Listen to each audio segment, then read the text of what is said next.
तार के मूरत है जग आयो।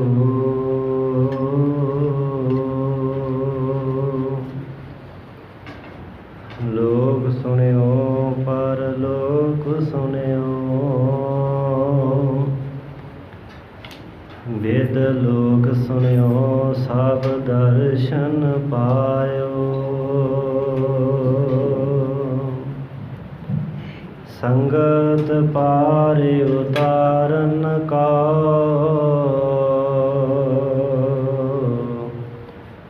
गुरु नानक साहिब पंथ जलायो।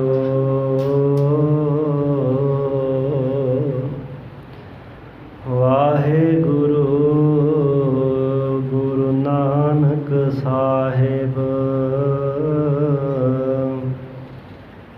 तार के मूरत है जग आयो।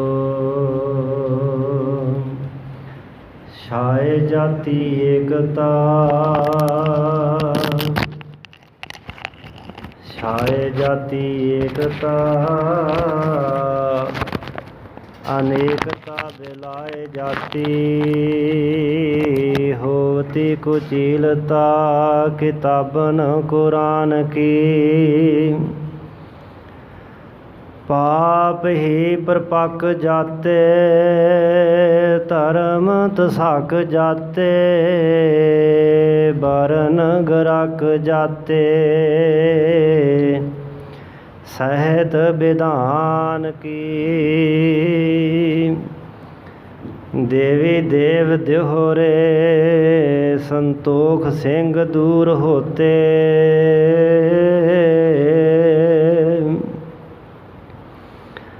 देवी देव देहोरे संतोख सिंह दूर होते। रीत मिट जाती कथा वेदन पुराण की।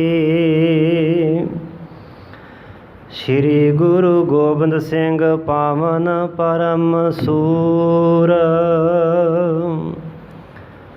श्री गुरु गोबिंद सिंह पावन परम सूर। मूरत न होती जो पै करना निदान की। जिसमें अमृत ज्ञान है मानक भगत वैराग। श्री गुरु ग्रंथ साहिब उदद।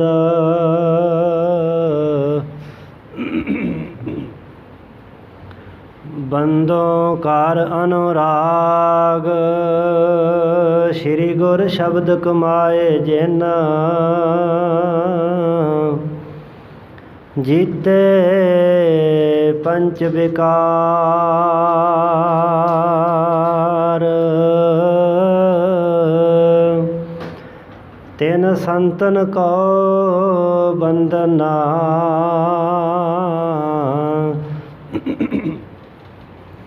सिर चरणन पार तार। एक अंकारा सतगुरु तेह प्रसाद सच होए।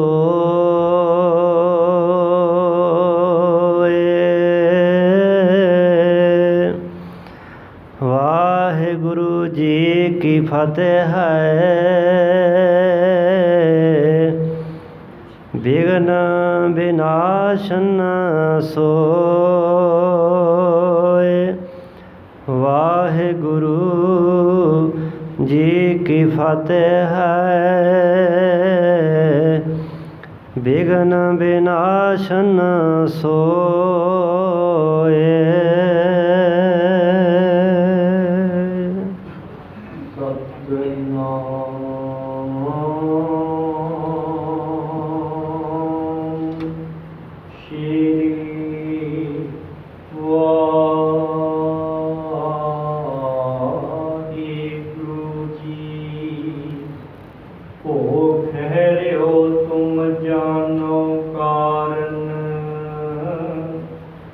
जिस ते बरखा होत न बारन, खतरी ग्राम तुम्हारे है। तो अपराध करत ही रहे, हो ठहर्यो तुम जानो कारण। ਵਾਹਿਗੁਰੂ ਜੀ ਕਾ ਖਾਲਸਾ, ਵਾਹਿਗੁਰੂ ਜੀ ਕੀ ਫਤਿਹ। ਜੁਗੋ ਜੁਗ ਅਟਲ ਸ਼ਬਦ ਗੁਰੂ, ਚਵਰ ਤਖਤ ਛਤਰ ਦੇ ਮਾਲਕ, ਦਸਾਂ ਪਾਤਸ਼ਾਹੀਆਂ ਦੀ ਜੋਤ, ਸਮਰੱਥ ਪ੍ਰਤੱਖ ਹਾਜ਼ਰ ਨਾਜ਼ਰ ਸਤਿਗੁਰੂ, ਵਾਲੀਏ ਦੋ ਜਹਾਂ ਹਲਤ ਪਲਤ ਦੇ ਰੱਖਿਅਕ, ਧੰਨ ਧੰਨ ਸਾਹਿਬ ਸਤਿਗੁਰੂ। ਆਦਿ ਸ੍ਰੀ ਗੁਰੂ ਗ੍ਰੰਥ ਸਾਹਿਬ ਜੀ ਮਹਾਰਾਜ, ਐਸੇ ਦੀਨ ਦਿਆਲ ਪਰਉਪਕਾਰੀ ਸਤਿਗੁਰੂ ਪਾਤਸ਼ਾਹ ਜੀ ਦੀ ਅਪਰਿਆਪਾਰ ਕਿਰਪਾ ਰਹਿਮਤ ਬਖਸ਼ ਦਾ ਸਦਕਾ, ਦਸ਼ਮੇਸ਼ ਪਿਤਾ ਕਲਗੀਧਰ ਜੀ ਪੰਥ ਦੇ ਵਾਲੀ, ਅੰਮ੍ਰਿਤ ਦੇ ਦਾਤੇ ਸਤਿਗੁਰੂ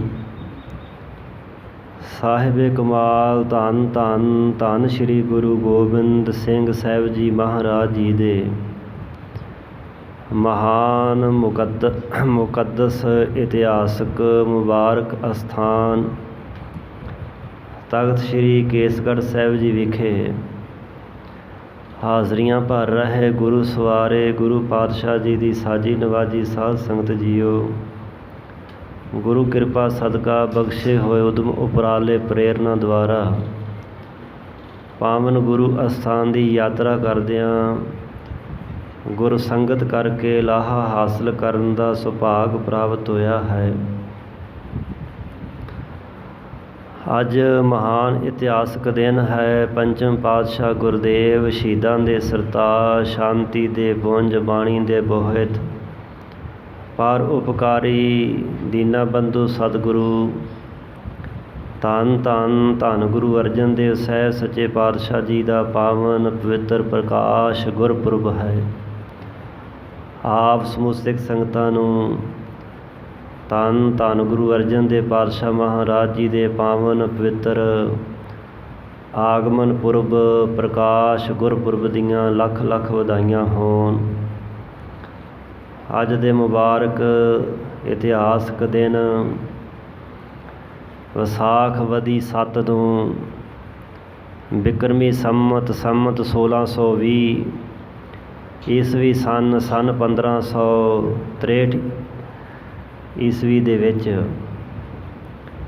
ਪਾਵਨ ਧਰਤੀ ਸ੍ਰੀ ਗੋਇੰਦਵਾਲ ਸਾਹਿਬ ਜੀ ਵਿਖੇ ਚੌਥੇ ਪਾਤਸ਼ਾਹ ਸੋਢੀ ਸੁਲਤਾਨ ਧੰਨ ਧੰਨ ਧੰਨ ਗੁਰੂ ਰਾਮਦਾਸ ਪਾਤਸ਼ਾਹ ਜੀ ਦੇ ਗ੍ਰਹਿ ਵਿਖੇ ਸਾਡੇ ਸਤਿਕਾਰਯੋਗ ਮਹਾਨ ਪਵਿੱਤਰ ਆਤਮਾ ਬੀਬੀ ਭਾਨੀ ਜੀ, ਤਿੰਨਾਂ ਦੀ ਪਾਵਨ ਕੁੱਖ ਤੋਂ ਆਗਮਨ ਹੋਇਆ, ਜਿਨ੍ਹਾਂ ਦੇ ਬਾਰੇ ਬਾਣੀ ਦਾ ਵਚਨ ਹੈ, ਤੈ ਜਨਮਤ ਗੁਰਮਤ ਬ੍ਰਹਮ ਪਛਾਣਿਓ।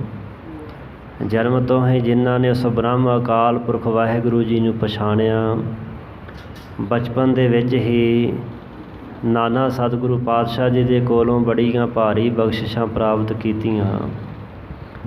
ਛੋਟੀ ਜਿਹੀ ਅਵਸਥਾ ਦੇ ਵਿੱਚ ਜਦੋਂ ਰਿੜ੍ਹਦੇ ਹੋਏ ਨਾਨਾ ਸਤਿਗੁਰੂ ਜੀ ਦੀ ਮੰਜੀ ਦੇ ਕੋਲ ਜਾ ਕਰਕੇ ਹੱਥ ਪਾ ਕਰਕੇ ਬਾਹੀ ਨੂੰ ਖਲੋ ਗਏ ਅਤੇ ਜ਼ੋਰ ਦਾ ਹਲਾਉਣਾ ਦਿੱਤਾ। ਧੰਨ ਗੁਰੂ ਅਮਰਦਾਸ ਸਾਹਿਬ ਜੀ ਦੇ ਮੁੱਖ ਤੋਂ ਬਚਨ ਨਿਕਲੇ ਸਨ, ਕਿਹੜਾ ਐਸਾ ਪੁਰਖ ਹੈ ਭਾਰੀ, ਜਿਸ ਮੰਜੀ ਹਲਾਈ ਸਾਡੀ ਸਾਰੀ।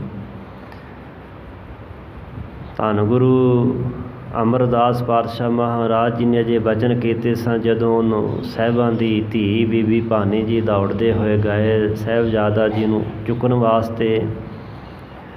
ਅੱਗੋਂ ਧੰਨ ਗੁਰੂ ਅਮਰਦਾਸ ਪਾਤਸ਼ਾਹ ਜੀ ਨੇ ਦੋਵਾਂ ਬਾਹਾਂ ਤੋਂ ਫੜ ਕੇ ਜਿਵੇਂ ਬਾਲਾ ਕੱਢੀ ਦਾ ਇਸ ਤਰ੍ਹਾਂ ਸਾਹਿਬਾਂ ਨੂੰ ਤਾਂ ਚੁੱਕਿਆ ਅਤੇ ਵਚਨ ਕੀਤੇ, ਦੋਹਿਤਾ ਬਾਣੀ ਕਾ ਬੋਹਿਥਾ।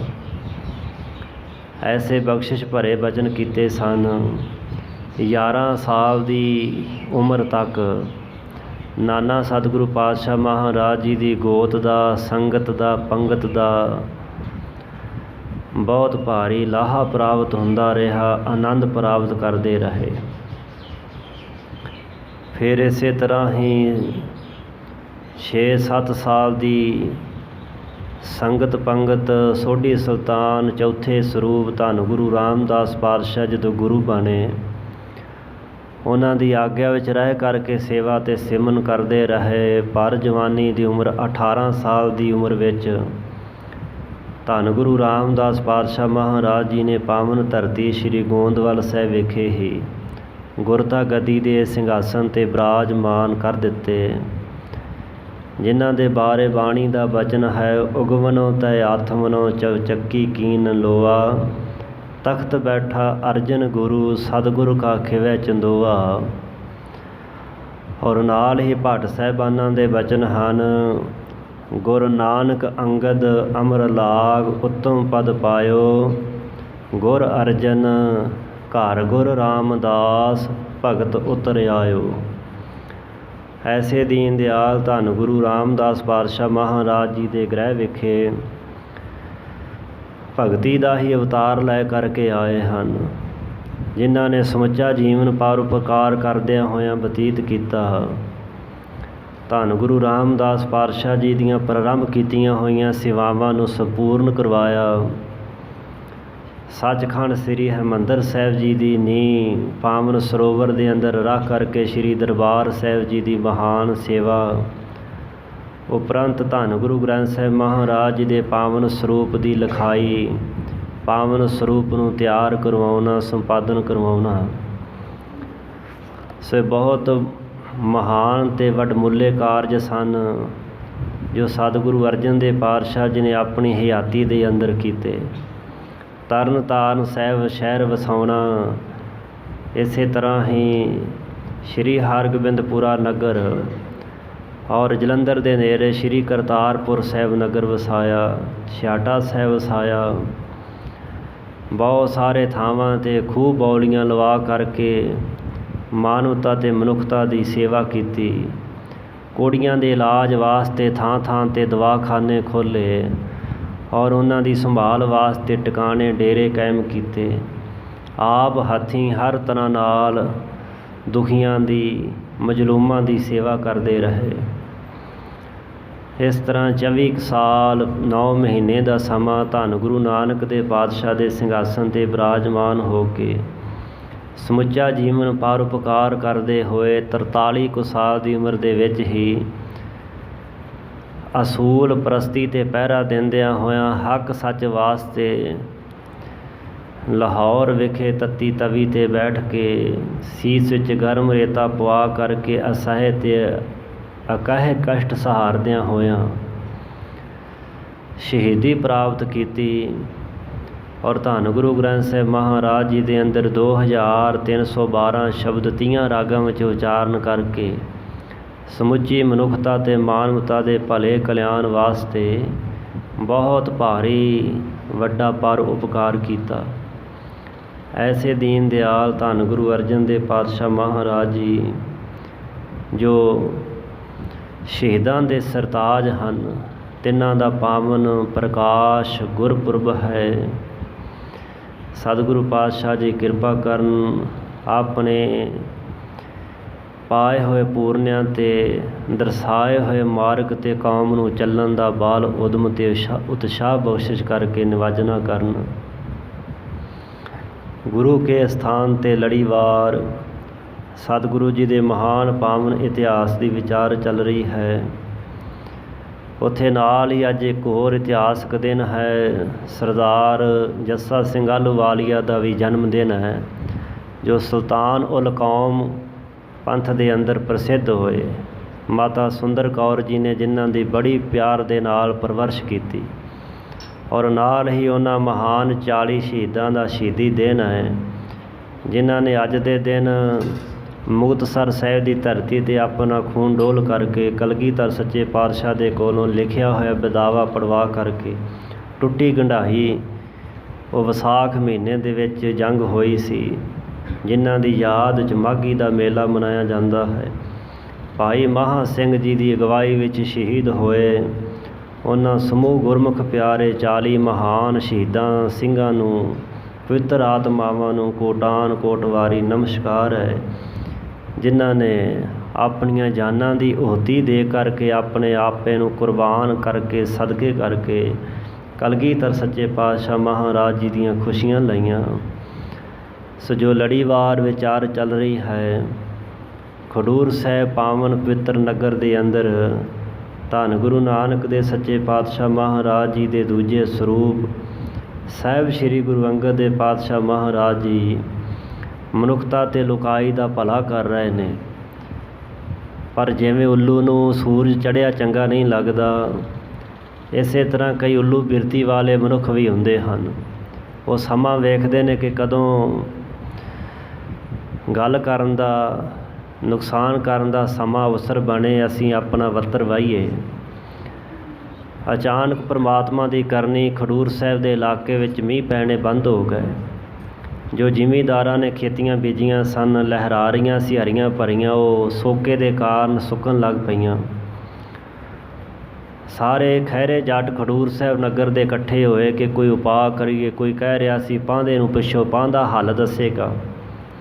ਇੱਕ ਬੋਲਿਆ, ਕਹਿਣ ਲੱਗਾ ਪਾਂਧੇ ਨੂੰ ਨਹੀਂ, ਸਾਡਾ ਗੁਰੂ ਹੈ ਸ਼ਿਵਨਾਥ, ਤਾਂ ਆਪਾਂ ਉਹਦੇ ਕੋਲ ਚੱਲਦੇ ਹਾਂ। ਉਹਦੇ ਕੋਲ ਗਏ ਅਤੇ ਉਹਨੇ ਫਿਰ ਅੱਗੋਂ ਜਿਵੇਂ ਉਹਦੇ ਮਨ ਵਿੱਚ ਈਰਖਾ ਸੀ, ਜੋ ਜੀ ਹੋਏ ਸੋ ਉਗਵੈ, ਜੋ ਬੰਦੇ ਦੇ ਅੰਦਰ ਹੋਵੇ ਨਾ ਉਹ ਬਾਹਰ ਆ ਜਾਂਦਾ, ਮੌਕਾ ਕਹਿਆ ਵਾਓ। ਸੋ ਉਹਦੇ ਅੰਦਰ ਈਰਖਾ ਅਤੇ ਨਫ਼ਰਤ ਸੀ ਸਤਿਗੁਰੂ ਅੰਗਦ ਦੇ ਪਾਤਸ਼ਾਹ ਮਹਾਰਾਜ ਜੀ ਦੇ ਪ੍ਰਤੀ, ਅਤੇ ਉਹਨੂੰ ਸਮਾਂ ਮਿਲਿਆ ਕਿ ਮੈਂ ਹੁਣ ਇਸ ਈਰਖਾ ਨੂੰ ਬਾਹਰ ਕੱਢ ਕੇ ਪ੍ਰਗਟ ਕਰਕੇ ਆਪਣੇ ਮਨ ਦੀ ਇੱਛਾ ਪੂਰੀ ਕਰਾਂ। ਪਰ ਉਹ ਅਣਜਾਣ ਨਹੀਂ ਸੀ ਜਾਣਦਾ ਕਿ ਮੇਰਾ ਹੀ ਸਮਾਂ ਨੇੜੇ ਆ ਪਹੁੰਚਾ ਹੈ। ਸੋ ਜਿਵੇਂ ਉਸਨੇ ਖਡੂਰ ਸਾਹਿਬ ਦੇ ਮੂਰਖ ਖਹਿਰੇ ਜੱਟਾਂ ਨੂੰ ਪੁੱਠੀ ਮੱਤ ਦੇ ਕੇ ਧੰਨ ਗੁਰੂ ਅੰਗਦ ਦੇ ਪਾਤਸ਼ਾਹ ਮਹਾਰਾਜ ਜੀ ਨੂੰ ਖਡੂਰ ਸਾਹਿਬ ਨਗਰ ਤੋਂ ਪਿੰਡੋਂ ਕਢਵਾਇਆ ਹੈ, ਉਹ ਗੁਰੂ ਕਾ ਇਤਿਹਾਸ ਦੇ ਪੱਤਰਿਆਂ ਦੇ ਅੰਦਰ ਮਹਾਕਵੀ ਕਵੀ ਰਾਜ ਗਿਆਨੀ ਭਾਈ ਸਾਹਿਬ ਭਾਈ ਸੰਤੋਖ ਸਿੰਘ ਜੀ ਚੂੜਾਮਲ ਨੇ ਜਿਵੇਂ ਵਰਣਨ ਕੀਤਾ ਹੈ, ਸ਼ਰਧਾ ਪ੍ਰੇਮ ਭਾਵਨਾ ਦੇ ਸਾਹਿਤ ਸਰਵਨ ਕਰੀਏ ਜੀ। ਓ ਖਹਿਰਿਓ ਤੁਮ ਜਾਨੋ ਕਾਰਨ, ਜਿਸ ਤੇ ਬਰਖਾ ਹੋਤ ਨ ਬਾਰਨ। ਜਦੋਂ ਇਹਨਾਂ ਖਹਿਰੇ ਜੱਟਾਂ ਨੇ ਜਾ ਕਰਕੇ ਉਹਨੂੰ ਮੱਥਾ ਟੇਕਿਆ, ਕੁਛ ਮਿੱਠਾ ਅੱਗੇ ਅਰਪਣ ਕੀਤਾ, ਨਾਲੇ ਉਹਦੀ ਉਸਤਤ ਕੀਤੀ ਕਿ ਤੁਸੀਂ ਸਾਡੀ ਬੜੀ ਫਿਕਰ ਕਰਦੇ ਹੋ। ਪਹਿਲਾਂ ਆਪਸ ਵਿੱਚ ਵੀ ਕਹਿੰਦੇ ਸੀ ਕਿ ਸਾਡੀਆਂ ਇਸਤਰੀਆਂ ਘਰ ਵਾਲੀਆਂ ਕੋਈ ਬੱਚਾ ਢਿੱਲਾ ਮੱਠਾ ਹੋਵੇ ਉਹਦੇ ਕੋਲ ਲੈ ਜਾਂਦੀਆਂ, ਟੂਣਾ ਜਾਦੂ ਕਰਕੇ ਟਾਮਨ ਕਰਕੇ ਅਤੇ ਠੀਕ ਕਰ ਦਿੰਦਾ ਹੈ, ਅਸੀਂ ਵੀ ਇਹ ਮੰਗ ਮੰਗੀਏ। ਕਹਿਣ ਲੱਗੇ ਸੇ ਤਪਾ ਜੀ ਸੁਣੋ, ਪਾਣੀ ਜਿਹੜਾ ਬੜਾ ਦੁਰਲੱਭ ਹੈ, ਬਰਸਾਤ ਨਹੀਂ ਹੋ ਰਹੀ, ਖੇਤੀਆਂ ਸੁੱਕ ਰਹੀਆਂ ਨੇ, ਅਤੇ ਜੇਕਰ ਇਸੇ ਤਰ੍ਹਾਂ ਖੇਤੀ ਸੁੱਕ ਗਈ, ਅੰਨ ਨਾ ਹੋਇਆ, ਤਾਂ ਸਾਡੇ ਜੀਵਨ ਦੇ ਵਿੱਚ ਹੀ ਸ਼ੰਕਾ ਹੈ, ਅਸੀਂ ਜਿਉਂਦੇ ਕਿਵੇਂ ਰਵਾਂਗੇ। ਕਿਰਪਾ ਕਰੋ ਬੱਦਲ ਵਰਸਣ, ਮੀਂਹ ਪਵੇ, ਬਰਸਾਤ ਹੋਵੇ। ਸੋ ਤਪੇ ਨੇ ਸੁਣ ਕੇ ਵਿਚਾਰਿਆ ਸੀ, ਜੋ ਗੁਰੂ ਸਾਹਿਬ ਜੀ ਨਾਲ ਈਰਖਾ ਕਰਦਾ ਸੀ, ਹੁਣ ਸਮਾਂ ਵੇਖ ਕਰਕੇ ਉਹ ਕੀ ਕਹਿ ਰਿਹਾ ਹੈ। ਭੋ ਖਹਿਰਿਓ ਤੁਮ ਜਾਨੋ ਕਾਰਨ, ਕਹਿਣ ਲੱਗਾ ਉਹ ਖਹਿਰਿਓ, ਇਹਦਾ ਕਾਰਨ ਤੁਸੀਂ ਜਾਣਦੇ ਹੋ ਕਿ ਜਿਸ ਕਰਕੇ ਜਿਹੜੀ ਵਰਖਾ ਹੈ ਨਹੀਂ ਹੋ ਰਹੀ, ਤੁਹਾਨੂੰ ਪਤਾ ਹੈ ਇਸ ਕਾਰਨ ਦਾ। ਉਹ ਇਸ ਤਰ੍ਹਾਂ ਬੋਲਿਆ, ਅੰਤਰੀ ਗ੍ਰਾਮ ਤੁਮਾਰੇ ਹੈ, ਸੋ ਅਪਰਾਧ ਕਰਤ ਹੀ ਰਹਿ। ਉਹ ਕਾਰਨ ਤੁਹਾਨੂੰ ਮੈਂ ਦੱਸਦਾ ਹਾਂ। ਸਤਿਗੁਰੂ ਪਾਤਸ਼ਾਹ ਦੀ ਕੋਈ ਜਾਤ ਪਾਤ ਨਹੀਂ ਹੈ, ਗੁਰ ਕੀ ਜਾਤ ਪਾਤ ਨਹਿ ਕੋਏ। ਗੁਰੂ ਜਾਤਾਂ ਪਾਤਾਂ ਤੋਂ ਰਹਿਤ ਹੈ, ਪਰ ਇਹ ਸ਼ਿਵਨਾਥ ਆਪ ਹੀ ਜਾਤਾਂ ਪਾਤਾਂ ਦੇ ਵਹਿਣ ਵਿੱਚ ਵਹਿ ਰਿਹਾ ਸੀ। ਅਤੇ ਕਹਿਣ ਲੱਗਾ ਇੱਕ ਖੱਤਰੀ ਜਾਤ ਦਾ ਗ੍ਰਾਮ ਤੁਹਾਡੇ ਨਗਰ ਵਿੱਚ ਰਹਿ ਰਿਹਾ ਹੈ, ਉਹ ਹਮੇਸ਼ਾ ਅਪਰਾਧ ਹੀ ਕਰਦਾ ਰਹਿੰਦਾ ਹੈ, ਉਹ ਚੰਗਾ ਕੰਮ ਨਹੀਂ ਕਰਦੇ। ਪੂਰਬ ਨਾਮ ਹੈ ਜਿਸ ਰਹਿਣਾ, ਅਬ ਅੰਗਦ ਹੀ ਤਿਸ ਕੋ ਕਹਿਣਾ। ਅਤੇ ਉਹਦਾ ਪੂਰਬ ਪਹਿਲਾ ਜਿਹੜਾ ਨਾਮ ਸੀ ਨਾ, ਉਹ ਲਹਿਣਾ ਸੀ, ਉਹਨੂੰ ਲਹਿਣਾ ਆਖਦੇ ਹੁੰਦੇ ਸਨ। ਅਤੇ ਅਬ ਹੁਣ ਅੰਗਦ ਹੀ ਤਿਸ ਕੋ ਕਹਿਣਾ, ਹੁਣ ਸਾਰੇ ਹੀ ਲੋਕ ਉਸਨੂੰ ਅੰਗਦ ਕਹਿਣਾ। ਅੰਗਦ ਸਦਨਾ ਕਰਦੇ ਹਨ, ਅੰਗਦ ਦੇਵ ਆਖਦੇ ਹਨ। ਨਾਮ ਆਨ ਆਪਨੋ ਤਰਵਾਇਓ, ਇਤ ਕਿਤ ਤੇ ਨਰ ਵੈ ਸਮੁਦਾਇਓ। ਉਹਨਾਂ ਨੇ ਇਹ ਜਿਹੜਾ ਨਾਮ ਹੈ ਅੰਗਦ, ਉਹ ਹੁਣ ਹੀ ਕਿਤੇ ਥੋੜ੍ਹਾ ਸਮਾਂ ਪਹਿਲਾਂ ਹੀ ਆਪਣਾ ਆ ਕਰਕੇ ਧਰਵਾਇਆ ਹੈ। ਫਿਰ ਜਿੱਥੋਂ ਕਿੱਥੋਂ ਬਹੁਤ ਸਾਰੇ ਲੋਕ ਇਕੱਠੇ ਹੋ ਕਰਕੇ ਇਕ ਮਸਤਕ ਹੋਤ ਨੀਤੀ, ਨਹੀਂ ਸਾਧ ਪੁਨ ਗ੍ਰਸਤੀ ਰੀਤੀ। ਤੇ ਉਹ ਲੋਕ ਇਕੱਠੇ ਹੋ ਕੇ ਆ ਕੇ ਤੇ ਉਹਨੂੰ ਮੱਥਾ ਟੇਕਦੇ ਨੇ। ਤੇ ਇਸ ਤਰ੍ਹਾਂ ਇਹ ਬੜੀ ਅਨੀਤੀ ਹੋ ਰਹੀ ਹੈ, ਇਹ ਔਗਣ ਹੋ ਰਿਹਾ ਹੈ ਕਿ ਕੋਈ ਜਿਹੜਾ ਸਾਧੂ ਵੀ ਨਹੀਂ ਹੈ, ਸੰਤ ਵੀ ਨਹੀਂ ਹੈ, ਫਿਰ ਗ੍ਰਸਤੀਆਂ ਵਾਲੀ ਰੀਤੀ ਜਿਸ ਨੇ ਧਾਰਨ ਕੀਤੀ, ਆਪਣੇ ਘਰ ਪਰਿਵਾਰ ਵਿੱਚ ਰਹਿੰਦਾ ਹੈ, ਤੇ ਉਹਨੂੰ ਆ ਕਰਕੇ ਲੋਕ ਮੱਥਾ ਟੇਕਦੇ ਨੇ, ਉਹਦੀਆਂ ਪਰਿਕਰਮਾ ਕਰਦੇ, ਉਹਦੀ ਪੂਜਾ ਕਰਦੇ ਹਨ। ਪੂਜਾਵਨ ਲੋਕਨ ਪਾਸ, ਬੈਠੇ ਗੁਰ ਧਾਤਰੈ ਪ੍ਰਕਾਸ਼। ਤੇ ਉਹ ਲੋਕਾਂ ਦੇ ਕੋਲੋਂ ਆਪਣੀ ਪੂਜਾ ਕਰਵਾਉਂਦੇ ਨੇ ਤੇ ਗੁਰਤਾ ਗੱਦੀ ਲਾ ਕਰਕੇ ਤੇ ਪ੍ਰਗਟ ਹੋ ਕਰਕੇ ਬੈਠਦੇ ਹਨ। ਪਦ ਵਿਚਾਰਤ ਸੋਏ, ਪਟ ਕਟਾਕ ਸਾਧੂ ਸਮ ਹੋਏ। ਤੇ ਜੇਕਰ ਵਾਕਿਆ ਹੀ ਉਹ ਕੋਈ ਇਹੋ ਜਿਹੀ ਪਦਵੀ ਚਾਹੁੰਦੇ ਨੇ, ਕੋਈ ਇਹੋ ਜਿਹਾ ਮੁਰਾਦਬਾ ਹਾਸਲ ਕਰਨ ਦੀ ਉਹਨਾਂ ਦੀ ਇੱਛਾ ਹੈ, ਤਾਂ ਫਿਰ ਉਹ ਪਟ ਕਟਾਖ ਕਹਿੰਦੇ ਸਨ, ਕਖਾਖ ਆਖਦੇ ਸਨ। ਬਾਣੀ ਪਾਵਨ ਬਾਣੀ ਆਸਾ ਜੀ ਦੀ ਵਾਰ ਦੇ ਵਿੱਚ ਵੀ ਹੈ ਇਸ ਗੱਲ ਦਾ ਜ਼ਿਕਰ ਹੈ। ਧੋਤੀ ਕਖਾਈ ਕਹਿੰਦੇ ਸਨ, ਉਹ ਗੇਰੂਏ ਰੰਗ ਦੀ ਧੋਤੀ ਜਿਹੜੇ ਉਦਾਸੀ ਸਾਧੂ ਪਹਿਨਦੇ ਹੁੰਦੇ ਸੀ, ਗੇਰੂਏ ਰੰਗ ਦੇ ਕੱਪੜੇ ਪਾਉਂਦੇ ਸਨ, ਜੋ ਉਦਾਸ ਦੀ ਬਾਹਰੀ ਚਿੰਨ੍ਹ ਸੀ, ਨਿਸ਼ਾਨੀ ਸੀ ਕਿ ਮਨੁੱਖ ਜਿਹੜਾ ਹੈ ਇਹ ਸੰਨਿਆਸੀ ਹੈ, ਇਹ ਉਦਾਸੀ ਹੈ, ਸੰਸਾਰ ਨਾਲ ਇਹਦਾ ਕੋਈ ਲੈਣਾ ਦੇਣਾ ਨਹੀਂ। ਤੇ ਜੇਕਰ ਇਹ ਵਾਕਿਆ ਹੀ ਇਹੋ ਜਿਹੀ ਪਦਵੀ ਚਾਹੁੰਦੇ ਨੇ, ਫਿਰ ਇਹ ਪੱਟ ਹੁੰਦੇ ਕੱਪੜੇ, ਕਖਾਕ ਹੁੰਦੇ ਨੇ ਗੇਰੂਏ ਰੰਗ ਦੇ, ਸਾਧੂ ਸਮ ਹੋਏ, ਗੇਰੀਏ ਰੰਗ ਦੇ ਕੱਪੜੇ ਪਾ ਕਰਕੇ ਤੇ ਸਾਧੂਆਂ ਵਾਲਾ ਭੇਸ ਧਾਰਨ ਕਰਨ। ਨਿਜ ਕੁਟੰਬ ਤੇ ਹੋਏ ਨਿਰਾਲਾ, ਲੈ ਅਲੰਗ ਕੇ ਪੰਥ ਵਿਸਾਲਾ। ਤੇ ਆਪਣੇ ਕੁਟੰਬ ਪਰਿਵਾਰ ਦੇ ਨਾਲੋਂ ਨਿਰਾਲਾ ਵੱਖਰੇ ਹੋਰ ਜਾਂ ਤੇ ਕਿਸੇ ਵੱਡੇ ਪੰਥ ਦਾ ਆਸਰਾ ਲੈ ਲੈਣ, ਜਿਵੇਂ ਜੋਗੀਆਂ ਦਾ ਆਈ ਪੰਥ ਹੈ, ਹੋਰ ਵੀ ਬਹੁਤ ਸਾਰੇ ਉਹਨਾਂ ਦੇ ਫਿਰਕੇ ਸਨ। ਕਹਿਣ ਲੱਗਾ ਕੋਈ ਜਿਹੜਾ ਵੱਡਾ ਪੰਥ ਵਿਸਾਲਾ ਪੰਥ ਹੈ, ਉਹਦੇ ਅਲੰਬ ਨੂੰ, ਉਹਦੇ ਆਸਰੇ ਨੂੰ ਕਿਉਂ ਨਹੀਂ ਲੈ ਲੈਂਦੇ। ਪੂਜਾਵਨ ਪੁਨ ਸਭ ਮਾਹੀ, ਕਉ ਵਿਪਰੀਤ ਨਹੀਂ ਹੋਏ ਤਾਹੀ। ਤੇ ਤਦੋਂ ਫਿਰ ਉਹ ਆਪਣੀ ਪੂਜਾ ਜਿੱਦਾਂ ਮਰਜ਼ੀ ਕਰਵਾਉਣ, ਫਿਰ ਇਹ ਅਨੀਤੀ ਨਹੀਂ ਹੋਵੇਗੀ, ਫਿਰ ਕੁਛ ਗਲਤ ਨਹੀਂ ਹੋਵੇਗਾ। ਭਾਰ ਜਾਮੈ ਇਹ ਰਹੇ, ਕਥੰ ਪੂਜਾਵਨ ਨਰ ਤੇ ਲੈ। ਤੇ ਇਹ ਆਪਣੇ ਪੁੱਤਰਾਂ ਦੇ ਵਿੱਚ ਆਪਣੀ ਭਾਰਜਾ ਧਰਮ ਸਪਤਨੀ ਦੇ ਕੋਲ ਰਹਿੰਦੇ ਨੇ, ਤੇ ਫਿਰ ਕਿਉਂ ਇਹੋ ਜਿਹਾ ਉਪਦਰਵ ਕਰਨਾ ਕਰਦੇ, ਲੋਕਾਂ ਦੇ ਕੋਲੋਂ ਕਿਉਂ ਭੇਟਾਂ ਲੈਂਦੇ ਨੇ। ਹਾਲਾਂਕਿ ਸਾਹਿਬ ਜੀ ਕੋਈ ਭੇਟਾ ਨਹੀਂ ਸਨ ਲੈਂਦੇ, ਪਰ ਇਹ ਬਿਲਕੁਲ ਝੂਠਾ ਬੇਬੁਨਿਆਦ ਇਲਜ਼ਾਮ ਤਲਾ ਰਿਹਾ ਹੈ ਕਿ ਉਹ ਆਪਣੀ ਪੂਜਾ ਕਰਵਾ ਰਹੇ ਨੇ। ਸੋ ਇਸ ਤਰ੍ਹਾਂ ਫਿਰ ਕਿਉਂ ਪੂਜਾ ਕਰਵਾਉਂਦੇ ਨੇ ਜੇਕਰ ਉਹ ਆਪਣੇ ਪਰਿਵਾਰ ਵਿੱਚ ਰਹਿੰਦੇ ਹਨ। ਪੀਰ ਦੇ ਵਿਚਾਰੋ ਬਾਤ, ਹੋਤ ਕੇ ਨਹੀਂ ਇਹੋ ਉਤਪਾਤ। ਤੇ ਖੈਰੇ ਜੱਟੋ, ਤੁਸੀਂ ਵੀ ਆਪਣੇ ਮਨ ਵਿੱਚ ਇਹ ਬਾਤ ਗੱਲ ਵਿਚਾਰੋ ਕਿ ਵਾਕਿਆ ਹੀ ਇਹ ਉਤਪਾਤ ਉਪਦਰਵ ਹੋ ਰਿਹਾ ਕਿ ਜਾਂ ਨਹੀਂ ਹੋ ਰਿਹਾ।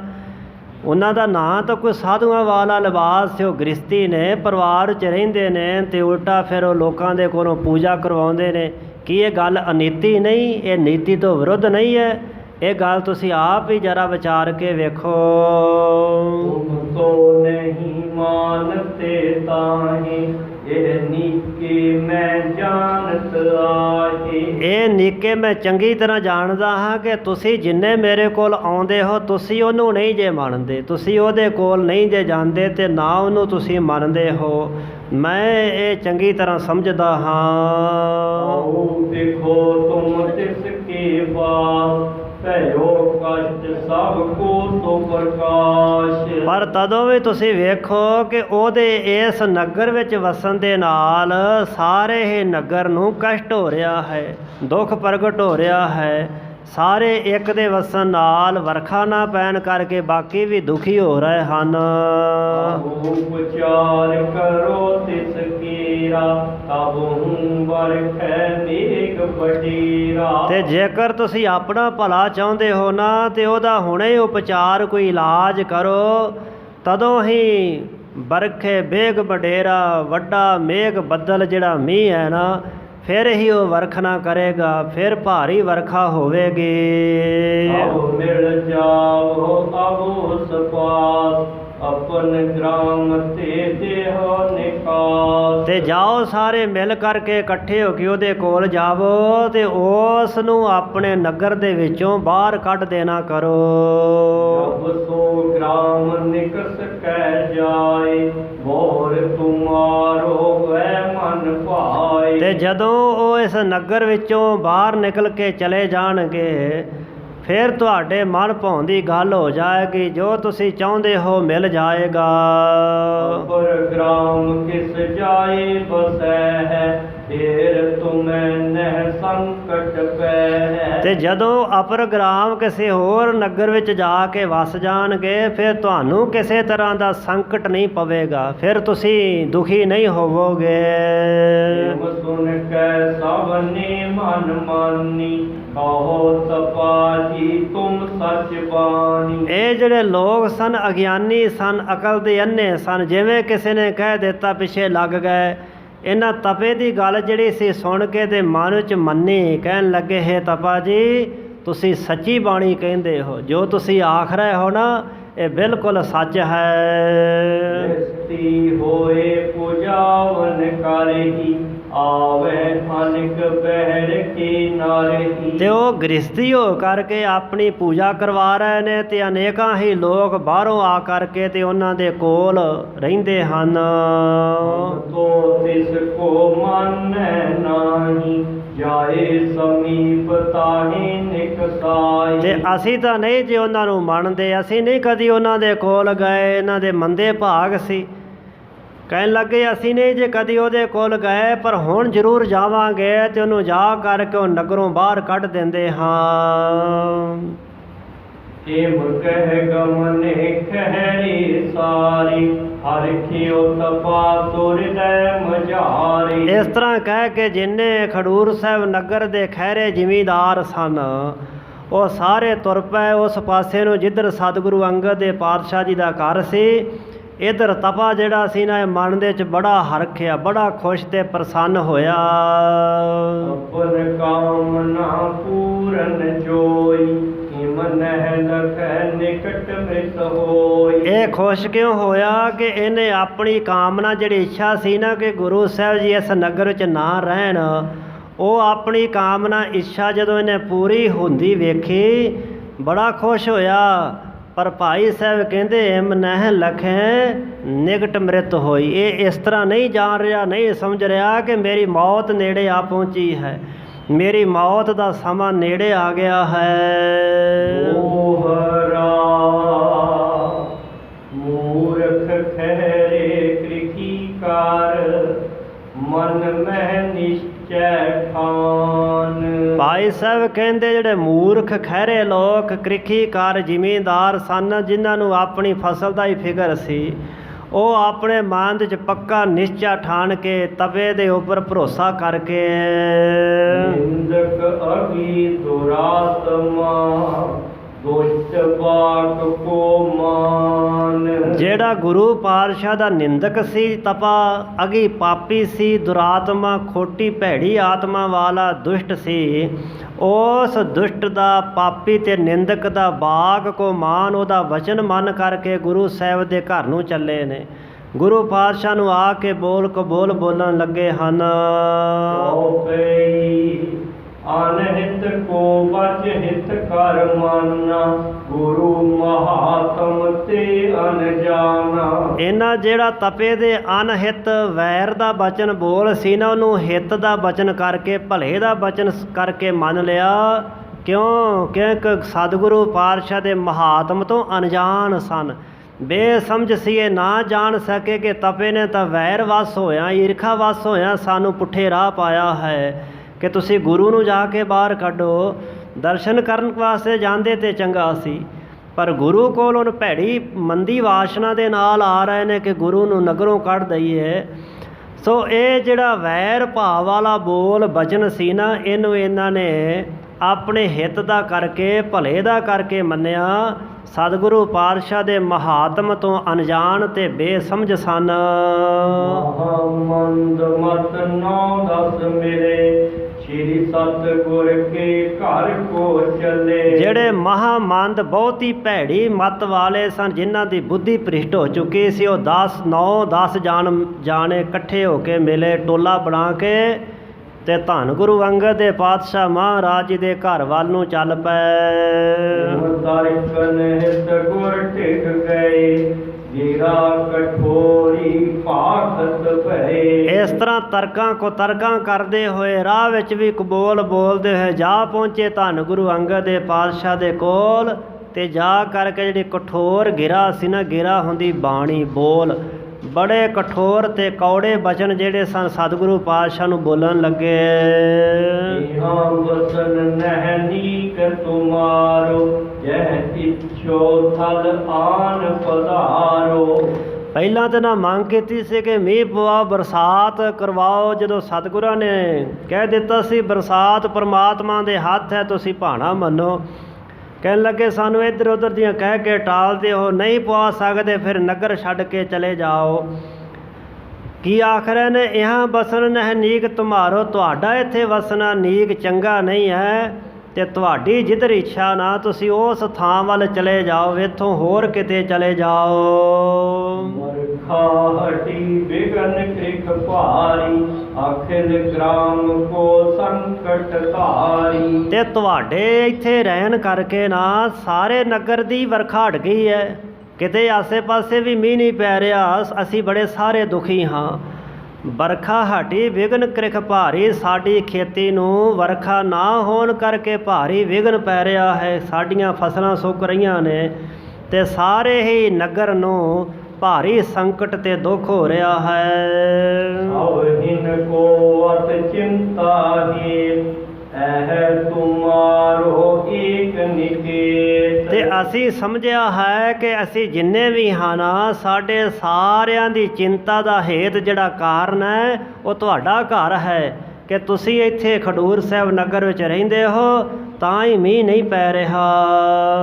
ਏਕ ਗ੍ਰਾਮ ਹਿਤ ਦੇਸ਼ ਦੁਖਾਵੇ, ਤੋ ਤਿਹ ਤਿਆਗ ਨਹੀਂ ਬਨ ਆਵੇ। ਤੇ ਜੇਕਰ ਇੱਕ ਪਿੰਡ ਦੇ ਕਾਰਨ ਸਾਰਾ ਦੇਸ਼ ਦੁਖੀ ਹੋਵੇ, ਦੁੱਖ ਪਾਵੇ, ਤਾਂ ਫਿਰ ਉਸ ਪਿੰਡ ਨੂੰ ਤਿਆਗ ਦੇਣਾ ਹੀ ਬਣ ਆਉਂਦਾ ਹੈ, ਉਸ ਨਗਰ ਨੂੰ ਛੱਡ ਦੇਣਾ ਚਾਹੀਦਾ ਹੈ। ਇੱਕ ਕੁਲ ਹੇਤ ਗ੍ਰਾਮ ਦੁਖ ਪਾਈ, ਤੋ ਤਿਸ ਕੁਲ ਕੋ ਤਿਆਗ ਕਰਾਈ। ਤੇ ਇੱਕ ਕੁਲ ਵਾਸ ਦੇ ਕਾਰਨ, ਇੱਕ ਬੰਦੇ ਦੇ ਪਰਿਵਾਰ ਦੇ ਕਾਰਨ ਕੋਈ ਨਗਰ ਦੁੱਖ ਪਾਉਂਦਾ ਹੋਵੇ, ਤਾਂ ਚਾਹੀਦਾ ਹੈ ਕਿ ਉਸ ਬੰਦੇ ਦੀ ਸਾਰੀ ਕੁਲ ਦਾ ਹੀ ਤਿਆਗ ਕਰ ਦਿੱਤਾ ਜਾਏ। ਇੱਕ ਤੇ ਤਿਆਗੇ ਕੁਲ ਵਜ ਰਹੇ, ਕਰੈ ਤਜਨ ਜੋ ਬੁੱਧ ਜਨ ਕਹੈ। ਤੇ ਇੱਕ ਬੰਦੇ ਦੇ ਛੱਡਣ ਦੇ ਨਾਲ ਸਾਰੀ ਕੁਲ ਬਚ ਜਾਵੇ, ਤਾਂ ਫਿਰ ਉਸ ਬੰਦੇ ਦਾ ਤਿਆਗ ਕਰ ਦੇਣਾ ਚਾਹੀਦਾ। ਯੋ ਬੁੱਧ ਜਨ ਕਹੇ, ਯੋ ਇਸ ਤਰ੍ਹਾਂ ਜਿਹੜੇ ਬੁੱਧੀ ਜਨ ਨਾ, ਜਿਹੜੇ ਬੁੱਧੀਜੀਵੀ ਸਿਆਣੇ ਬੰਦੇ ਨੇ, ਇਹ ਕਹਿਣ ਲੱਗੇ ਕਿ ਉਹ ਇਹ ਗੱਲ ਕਹਿੰਦੇ ਨੇ ਕਿ ਇੱਕ ਨਗਰ ਦੇ ਕਾਰਨ ਸਾਰਾ ਦੇਸ਼ ਦੁਖੀ ਹੋਵੇ, ਫਿਰ ਉਹ ਨਗਰ ਦਾ ਹੀ ਬਾਈਕਾਟ ਕਰ ਦੇਵੋ। ਤੇ ਜੇਕਰ ਇੱਕ ਕੁਲ ਦੇ ਕਾਰਨ ਗ੍ਰਾਮ ਦੁਖੀ ਹੋਵੇ, ਫਿਰ ਉਸ ਕੁਲ ਦਾ ਬਾਈਕਾਟ ਕਰ ਦੇਵੋ। ਤੇ ਇਸੇ ਤਰ੍ਹਾਂ ਹੀ ਇੱਕ ਵਿਅਕਤੀ ਦੇ ਕਾਰਨ ਸਾਰੀ ਕੁਲ ਦੁਖੀ ਹੁੰਦੀ ਹੋਵੇ, ਤੇ ਉਸ ਵਿਅਕਤੀ ਦਾ ਹੀ ਬਾਈਕਾਟ ਕਰ ਦਿਓ, ਉਹਦੇ ਨਾਲੋਂ ਪਾਸਾ ਕਰ ਜਾਵੋ। ਇਹ ਸਿਆਣੇ ਆਖਦੇ ਹਨ। ਕਹਿਣ ਲੱਗੇ ਕਿ ਬੁੱਧੀ ਜਨ ਇਸ ਤਰ੍ਹਾਂ ਆਪਣੀਆਂ ਵਿਚਾਰਾਂ ਕਥਨ ਕਰਦੇ ਹਨ। ਤੇ ਤੁਮ ਘਰ ਤਿਆਗਨ ਕਰੇ, ਸਗਰੋ ਗ੍ਰਾਮ ਚਿੰਤ ਕੋ ਹਰੇ। ਜਾਂ ਤੇ ਇਸ ਵਾਸਤੇ ਅਸੀਂ ਸਾਰੇ ਤੁਹਾਡਾ ਘਰ ਜਿਹੜਾ ਹੈ ਉਹ ਚਾਹੁੰਦੇ ਹਾਂ ਕਿ ਤੁਹਾਡੇ ਕੋਲੋਂ ਛੁਡਵਾਇਆ ਜਾਏ। ਤਿਆਗਨ ਕਰੇ, ਤੁਹਾਡੇ ਘਰ ਛੱਡਿਆ ਨਾ, ਸਾਰੇ ਹੀ ਸਾਡੇ ਨਗਰ ਦੀ ਚਿੰਤਾ ਜਿਹੜੀ ਹੈ ਹਰੇ ਨਾਸ਼ ਹੋ ਜਾਏਗੀ, ਸਾਡੇ ਸਾਰੇ ਹੀ ਨਗਰ ਦਾ ਦੁੱਖ ਮੁੱਕ ਜਾਏਗਾ। ਮਨ ਜਾਨੋ ਨਿਕਸ ਸਿਧਾਰੋ, ਨਹੀਂ ਘਟੀ ਅਬ ਰਹਿਣ ਤੁਮਾਰੋ। ਇਸ ਤਰ੍ਹਾਂ ਆਪਣੇ ਮਨ 'ਚ ਜਾਣ ਕੇ ਜਿਵੇਂ ਅਸੀਂ ਤੁਹਾਨੂੰ ਕਹਿ ਰਹੇ ਹਾਂ ਨਾ, ਬਸ ਛੇਤੀ ਨਾਲ ਇਸ ਨਗਰ ਤੋਂ ਨਿਕਲ ਕੇ ਚਲੇ ਜਾਓ ਤੇ ਇੱਕ ਘੜੀ 24-25 ਮਿੰਟ ਦਾ ਸਮਾਂ ਵੀ ਤੁਸੀਂ ਇੱਥੇ ਹੁਣ ਨਾ ਠਹਿਰੋ, ਨਾ ਰੁਕੋ। ਉਤਾਰੇ ਲਵਸਤ ਸਮਾਰੋ, ਰਹਿ ਸ਼ੇਖ ਧਰ ਜਾਓ ਅਗਾਰੋ। ਸਤਿਗੁਰੂ ਪਾਤਸ਼ਾਹ ਜੀ ਦਾ ਆਪਣਾ ਘਰ ਸੀ ਖਡੂਰ ਸਾਹਿਬ ਨਗਰ ਵਿੱਚ, ਕਿਸੇ ਦੇ ਘਰ ਵਿੱਚ ਨਹੀਂ ਸਨ ਬੈਠੇ। ਕਹਿਣ ਲੱਗੇ ਆਪਣਾ ਘਰ ਛੱਡ ਕੇ ਤੇ ਨਿਕਲ ਜਾਓ ਤੇ ਜਿਹੜੀਆਂ ਚੀਜ਼ ਵਸਤੂਆਂ ਨੇ ਛੇਤੀ ਨਾਲ ਸੰਭਾਲੋ ਤੇ ਜਿਹੜੀਆਂ ਸ਼ੇਖ ਬਾਕੀ ਬਾਜਨ ਉਹ ਕਿਸੇ ਦੇ ਘਰ ਰੱਖ ਜਾਓ। ਭਾਵ ਕਿ ਆਪਣੇ ਘਰ ਦਾ ਸਮਾਨ ਵੀ ਤੁਸੀਂ ਆਪਣੇ ਘਰ ਨਹੀਂ ਰੱਖ ਸਕਦੇ। ਕਿੰਨੀ ਜ਼ਿਆਦਤੀ ਸੀ, ਕਿੰਨਾ ਅਨਿਆਂ ਸੀ। ਸਹਿਣਸ਼ੀਲਤਾ ਦੀ ਮੂਰਤ ਅਜਾਰ ਨੂੰ ਜਰਨ ਵਾਲੇ ਧੰਨ ਗੁਰੂ ਅੰਗਦ ਦੇ ਪਾਤਸ਼ਾਹ ਮਹਾਰਾਜ ਜੀ ਨੂੰ ਇਸ ਤਰ੍ਹਾਂ ਆਖਣ ਲੱਗੇ, ਆਪਣੀ ਲੈ ਗਮਨੋ ਸਾਰੀ, ਚਲੇ ਜਾਓ ਨਹਿ ਕਰੋ ਅਵਾਰੀ। ਥੋੜਾ ਬਹੁਤਾ ਸਮਾਨ ਤੁਸੀਂ ਲਿਜਾਣਾ ਤੇ ਲੈ ਜਾਓ ਤੇ ਬਾਕੀ ਵਸਤੂ ਇੱਥੇ ਕਿਸੇ ਇੱਕ ਦੇ ਘਰ ਰੱਖ ਜਾਓ, ਉਹ ਬਾਅਦ 'ਚ ਆ ਕਰਕੇ ਤੁਸੀਂ ਲੈ ਜਾਣੀਆਂ, ਪਰ ਤੁਸੀਂ ਇੱਥੇ ਨਾ ਰਹੋ। ਬਿਨਾਂ ਅਵਾਰੀ ਬਿਨਾਂ ਡੇਰੀ ਤੋਂ ਛੇਤੀ ਨਾਲ ਇੱਥੋਂ ਚਲੇ ਜਾਵੋ। ਗ੍ਰਾਮਾਦੀਸ਼ ਗ੍ਰਾਮ ਨਰਸਾਰ, ਮਤੋ ਏਕ ਹੈ ਵਹਿਰ ਨਿਕਾਰ। ਤੇ ਇਸ ਖਡੂਰ ਨਗਰ ਦੇ ਜਿਹੜਾ ਗ੍ਰਾਮਪਤੀ ਹੈ, ਚੌਧਰੀ ਹੈ, ਮੁਖੀਆ ਤੇ ਹੋਰ ਜਿੰਨੇ ਨੰਬਰਦਾਰ ਨੇ, ਪੰਚ, ਉਹਨਾਂ ਸਾਰੇ ਹੀ ਲੋਕਾਂ ਦਾ ਇਹੀ ਮਸ਼ਵਰਾ ਮਤਾ ਹੈ, ਸਲਾਹ ਹੈ ਕਿ ਬਸ ਗੁਰੂ ਅੰਗਦ ਦੇਵ ਨੂੰ ਖਡੂਰ ਸਾਹਿਬ ਨਗਰ ਨਹੀਂ ਰਹਿਣ ਦੇਣਾ। ਹੋਏ ਨ ਪੱਖ ਤੁਮਾਰੋ ਕਰਹੀ, ਜਿਸ ਤੇ ਰਹੋ ਧੀਰ ਔਰ ਧਾਰਹੀ। ਤੇ ਫਿਰ ਤੁਹਾਡਾ ਇੱਥੇ ਹੁਣ ਕਿਸੇ ਨੇ ਪੱਖ ਨਹੀਂ ਜੇ ਕਰਨਾ ਕਿ ਕੋਈ ਤੁਹਾਡਾ ਇੱਥੇ ਪੱਖੀ ਹੋਵੇ, ਤੁਹਾਡੀ ਵਕਾਲਤ ਕਰੇ, ਤੁਹਾਡੀ ਗੱਲ ਕਰੇ, ਜਿਸ ਦੇ ਕਾਰਨ ਤੁਸੀਂ ਇੱਥੇ ਧੀਰਜ ਧਾਰ ਕੇ ਹੌਸਲੇ ਦੇ ਨਾਲ ਇਸ ਨਗਰ 'ਚ ਰਹਿ ਸਕੋ। ਨਹੀਂ, ਤੁਹਾਡਾ ਕਿਸੇ ਨੇ ਹੁਣ ਇੱਥੇ ਪੱਖ ਨਹੀਂ ਕਰਨਾ। ਬੁੱਧਵੰਤ ਤਪਾਜੀ ਕਹਿਓ, ਇਸ ਕੋ ਬਸੇ ਤੁਮਨ ਦੁਖ ਸਹਿਓ। ਤੇ ਸਾਡਾ ਜਿਹੜਾ ਗੁਰੂ ਹੈ ਨਾ ਤਪਾਓ, ਬੜ ਬੁੱਧਵੰਤ, ਬੜਾ ਸਿਆਣਾ ਹੈ, ਬੜਾ ਸਮਝਦਾਰ, ਸਾਨੂੰ ਤਪੇ ਨੇ ਦੱਸਿਆ ਹੈ ਕਿ ਤੁਸੀਂ ਇੱਥੇ ਵਸਦੇ ਜੇ ਤੇ ਤਾਂ ਹੀ ਤੁਹਾਨੂੰ ਇਹ ਦੁੱਖ ਹੋ ਰਿਹਾ ਹੈ ਕਿ ਗੁਰੂ ਅੰਗਦ ਦੇਵ ਤੁਹਾਡੇ ਨਗਰ 'ਚ ਗ੍ਰਸਤੀ ਗੁਰੂ ਵਸਦਾ ਹੈ, ਇਸੇ ਕਾਰਨ ਤੁਸੀਂ ਦੁੱਖ ਸਹਿ ਰਹੇ ਹੋ। ਗ੍ਰਾਮ ਪਰ ਕਿਰਪਾ ਬਡੇਰ, ਜਤਨ ਬਤਾਇਓ ਬਰਖਾ ਕੀਰ। ਤੇ ਸਾਡੇ ਗੁਰੂ ਤਪੇ ਨੇ ਸਾਡੇ ਤੇ ਬੜੀ ਕਿਰਪਾ ਕੀਤੀ ਹੈ ਤੇ ਸਾਨੂੰ ਇਹ ਯਤਨ ਦੱਸ ਦਿੱਤਾ ਹੈ ਕਿ ਵਰਖਾ ਕਿਵੇਂ ਆ ਸਕਦੀ ਹੈ, ਮੀਂਹ ਕਿਵੇਂ ਪੈ ਸਕਦਾ ਹੈ। ਇਹ ਤਾਂ ਬੜੀ ਵੱਡੀ ਕਿਰਪਾ ਕਰਕੇ ਸਾਨੂੰ ਉਹਨੇ ਦੱਸਿਆ ਹੈ। ਨਹੀਂ ਰੀਤ ਤੁਮਨੇ ਇਹ ਧਰੀ, ਨਹਿ ਗ੍ਰਸਤੀ ਨ ਫਕੀਰੀ ਕਰੀ। ਤੇ ਤੁਸੀਂ ਇਹ ਨਵੀਂ ਹੀ ਰੀਤੀ ਮਰਿਆਦਾ ਧਾਰਨ ਕੀਤੀ ਹੈ। ਨਾ ਤੁਸੀਂ ਗ੍ਰਸਤੀਆਂ ਦੇ ਵਿੱਚ ਆਉਂਦੇ ਹੋ ਤੇ ਨਾ ਤੁਸੀਂ ਫਕੀਰਾਂ ਦੇ ਵਿੱਚ ਆਉਂਦੇ ਹੋ। ਨਾ ਤੁਹਾਡਾ ਪੂਰਾ ਗ੍ਰਸਤੀ ਪਾਣੀ ਹੈ ਤੇ ਨਾ ਤੁਹਾਡਾ ਫਕੀਰੀ ਪਾਣੀ ਹੀ ਹੈ। ਦੋਸ਼ ਤੇ ਘਨ ਨਹਿ ਆਵੇ, ਕ੍ਰਿਖੀ ਸ਼ੁਸ਼ਕ ਨੀਰ ਨਾ ਬਰਖਾਵੇ। ਤੇ ਇਸੇ ਦੋਸ਼ ਦੇ ਕਾਰਨ ਹੀ, ਇਸੇ ਔਗਣ ਦੇ ਕਾਰਨ ਹੀ ਘਨ ਨਾ ਆਵੇ, ਬੱਦਲ ਨਹੀਂ ਆ ਰਹੇ ਤੇ ਸਾਡੀਆਂ ਖੇਤੀਆਂ ਜਿਹੜੀਆਂ ਖੁਸ਼ਕ ਹੋ ਕੇ ਸੁੱਕ ਰਹੀਆਂ ਨੇ ਤੇ ਬੱਦਲ ਜਿਹੜੇ ਨੇ ਉਹ ਵਰਖਾ ਨਹੀਂ ਵਰਖਾ ਰਹੇ, ਮੀਂਹ ਨਹੀਂ ਪੈ ਰਿਹਾ। ਬਸ ਇਹੀ ਇੱਕ ਦੋਸ਼, ਇੱਕ ਕਾਰਨ ਹੈ। ਪੰਚਾਇਤ ਪਤ ਹੈ ਇਸ ਗ੍ਰਾਮ, ਸੋ ਸਭ ਕਹਿਨਿਕ ਸੋ ਤਜ ਧਾਮ। ਤੇ ਜਿੰਨੀ ਪੰਚਾਇਤ ਹੈ ਤੇ ਪੰਚਾਇਤ ਦੇ ਜਿਹੜਾ ਪੰਚਾਇਤ ਦਾ ਮਾਲਕ ਮੁਖੀਆ ਹੈ ਨਾ ਤੇ ਬਾਕੀ ਸਾਰੇ ਲੋਕ, ਉਹ ਸਾਰੇ ਇਹੀ ਕਹਿ ਰਹੇ ਨੇ ਕਿ ਤੁਸੀਂ ਆਪਣਾ ਘਰ ਛੱਡ ਕਰਕੇ ਤੇ ਇੱਥੋਂ ਨਿਕਲ ਜਾਵੋ। ਸ਼੍ਰੀ ਗੁਰ ਅੰਗਦ ਕਹਿਓ, ਬਾਤ ਹਮਾਰ ਕਾਲ ਚਿਰ ਰਹਿਓ। ਸੁਣ ਕੇ ਧੰਨ ਗੁਰੂ ਅੰਗਦ ਦੇ ਪਾਤਸ਼ਾਹ ਮਹਾਰਾਜ ਇਹਨਾਂ ਖਹਿਰੇ ਜੱਟਾਂ ਦੇ ਕੋਲੋਂ ਕਹਿਣ ਲੱਗੇ, ਭਲਿਓ ਲੋਕੋ, ਸਾਡਾ ਤਾਂ ਵਾਸ ਇੱਥੇ ਚਿਰ ਕਾਲ ਤੋਂ ਹੋ ਰਿਹਾ ਹੈ। ਅਸੀਂ ਕੋਈ ਅੱਜ ਦੇ ਨਹੀਂ ਇੱਥੇ ਰਹਿ ਰਹੇ, ਅਸੀਂ ਤਾਂ ਬੜੇ ਲੰਮੇ ਸਮੇਂ ਤੋਂ ਇੱਥੇ ਰਹਿ ਰਹੇ ਹਾਂ। ਵਰਖਾ ਬਰਖਤ ਕ੍ਰਿਖ ਹੋਈ, ਅਮਰੋ ਦੋਸ਼ ਕਹਿ ਕਿਮ ਕੋਈ। ਤੇ ਪਹਿਲਾਂ ਪਿਛਲੇ ਸਾਲਾਂ ਦੇ ਚ ਨਿਤਾਂ ਪ੍ਰਤੀ ਵਰਖਾ ਹੁੰਦੀ ਰਹੀ, ਮੀਂਹ ਪੈਂਦੇ ਰਹੇ ਤੇ ਕੀ ਉਦੋਂ ਅਸੀਂ ਇਸ ਨਗਰ ਵਿੱਚ ਨਹੀਂ ਸੀ ਰਹਿੰਦੇ? ਕਿ ਅੱਜ ਹੀ ਸਾਡੇ ਇੱਥੇ ਰਹਿਣ ਕਰਕੇ ਬਰਸਾਤ ਬੰਦ ਹੋ ਗਈ ਹੈ? ਅਸੀਂ ਤਾਂ ਕਈ ਸਾਲਾਂ ਤੋਂ ਇੱਥੇ ਰਹਿ ਰਹੇ ਹਾਂ ਤੇ ਉਦੋਂ ਨਿਤਾ ਪ੍ਰਤੀ ਵਰਖਾ ਹੁੰਦੀ ਸੀ, ਬਰਸਾਤਾਂ ਹੁੰਦੀਆਂ ਸਨ, ਤੁਹਾਡੀਆਂ ਖੇਤੀਆਂ ਹੁੰਦੀਆਂ ਰਹੀਆਂ। ਤੇ ਇਹਦੇ 'ਚ ਸਾਡਾ ਕੀ ਦੋਸ਼ ਹੈ ਕਿ ਜੇਕਰ ਹੁਣ ਵਰਖਾ ਨਹੀਂ ਹੋ ਰਹੇ।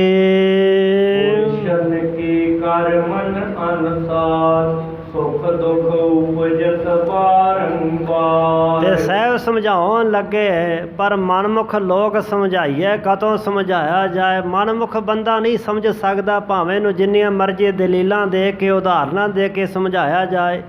ਇਹ ਮਨਮੁਖ ਲੋਕ ਸਨ। ਗੁਰੂ ਅੰਗਦ ਦੇ ਪਾਤਸ਼ਾਹ ਸਮਝਾਉਣ ਲੱਗੇ, ਭਲਿਓ ਲੋਕੋ, ਜਿਹੜਾ ਦੁੱਖ ਤੇ ਸੁੱਖ ਪੈਦਾ ਹੁੰਦਾ ਨਾ ਵਾਰ-ਵਾਰ, ਇਹ ਮਨੁੱਖ ਦੇ ਕਰਮਾਂ ਅਨੁਸਾਰ ਹੁੰਦਾ ਹੈ। ਇਹ ਮਨੁੱਖ ਜਿਹੋ ਜਿਹੇ ਜੀਵ ਇਹ ਪੁਰਸ਼ ਕਰਮ ਕਰਦਾ ਹੈ, ਉਸ ਦੇ ਕੀਤੇ ਕਰਮ ਅਨੁਸਾਰ ਕਦੀ ਦੁੱਖ ਤੇ ਕਦੀ ਸੁੱਖ ਆਉਂਦਾ ਹੈ।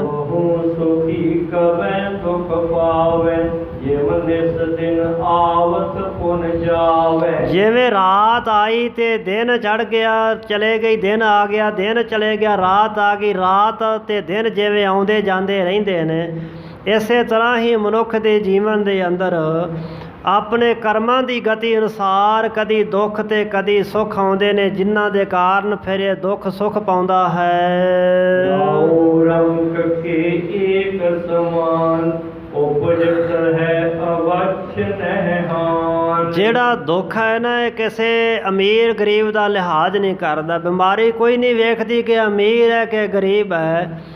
ਸੋ ਸਾਹਿਬ ਸਮਝਾਉਣ ਲੱਗੇ ਕਿ ਭਾਈ ਕੋਈ ਰਾਜਾ ਹੋਵੇ, ਕੋਈ ਕੰਗਾਲ ਗਰੀਬ ਹੋਵੇ, ਇਹ ਸੁੱਖ ਤੇ ਦੁੱਖ ਜਿਹੜਾ ਨਾ ਅਵਸ਼ ਹੀ ਯਕੀਨ ਜਾਣੋ ਕਿ ਉਹਦੇ ਜੀਵਨ 'ਚ ਪੈਦਾ ਹੁੰਦਾ ਹੈ।